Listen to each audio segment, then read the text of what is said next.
that I would like to do a close reading on is for Polar Bear, Polar Bear, written by Jillian Shields, and the illustrations are by Dubravka Kalinovic. And I want to look at this book as a literary coach for when I do this with my students. I work with deaf and hard of hearing kids, and I usually work with them one-on-one, and there's a lot of different literary devices and different ways that you can use language in this book, and those are some of the types of questions that I would want to use with my students. I was not able to find a Lexile range for this book, but I would use it with my first or second grade students. One point that I would want to make to my students is the way that the author makes the type smaller when the boy is whispering to his dad. And this is at the very beginning of the book, where he goes, "Dad," whispered Jamie, "Polar Bear is scared." "Scared of what?" asked Dad. "The shadows," said Jamie, "and the night noises. And dragons." So this is, like I said, one point where I would want to show my student that, there are different ways that an author can show that someone is whispering or yelling or excited or sad. And if they were reading this book aloud, or if we were doing another book, that they would understand that when the author says that they were yelling or whispering, that they need to change their voices. And this is a good visual to help my students to learn that, it's in smaller text, and they're whispering, so let me try to lower my voice. And like I said, I teach deaf and hard of hearing students, usually one-on-one. And this book, I believe, would be a great read for one of my third graders who can read at a high level, but comprehends at a late first, early second grader. I would like to zero in on the similes that the author is using.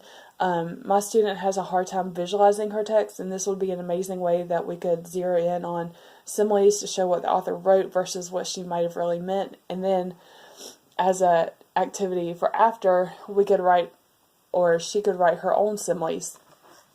And I just wanted to share some of those similes with you.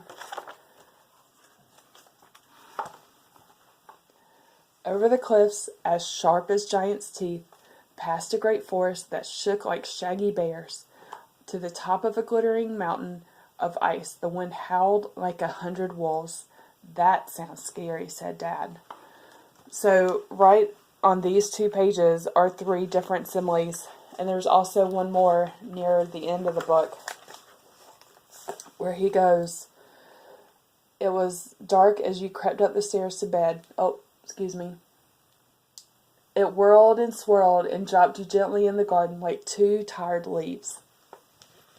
So all these similes would be a great way for us to be able to talk about exactly what is she meaning by that? What is she meaning when she says, "past a great forest that shook like shaggy bears"? What would my student, or, what would you think that meant? And so I believe that her being able to visualize the text and be able to visualize what she wrote as a simile and being able to do her own would help her to be able to start visualizing text better, to start getting her own ideas of what she is really reading and being able to comprehend it better. Another important part to this book is the way that the author says again and again that polar bears aren't scared. The main reason for the main reason that she wrote this book is to show that, even though there's at night, kids may be scared, but there are ways to get over that fear, and one of those ways is to look at the nighttime as an adventure, as a mystery. Use your imagination, and this is what the little boy and his dad did. They came up with a story about polar bears, about his adventure with the polar bear, and that he was a polar bear boy. And so at the beginning, the dad states that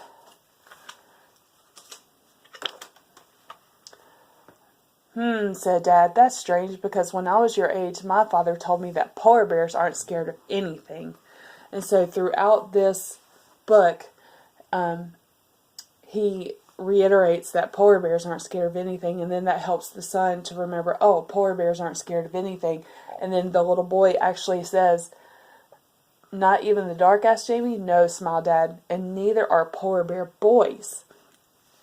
And the little boy asked, am I a polar bear boy? And the dad said, well, you might be. And so since polar bears aren't scared of anything, if Jamie, the little boy, is a polar bear boy, then he shouldn't be scared of anything. And so at the end of the book, as you will see,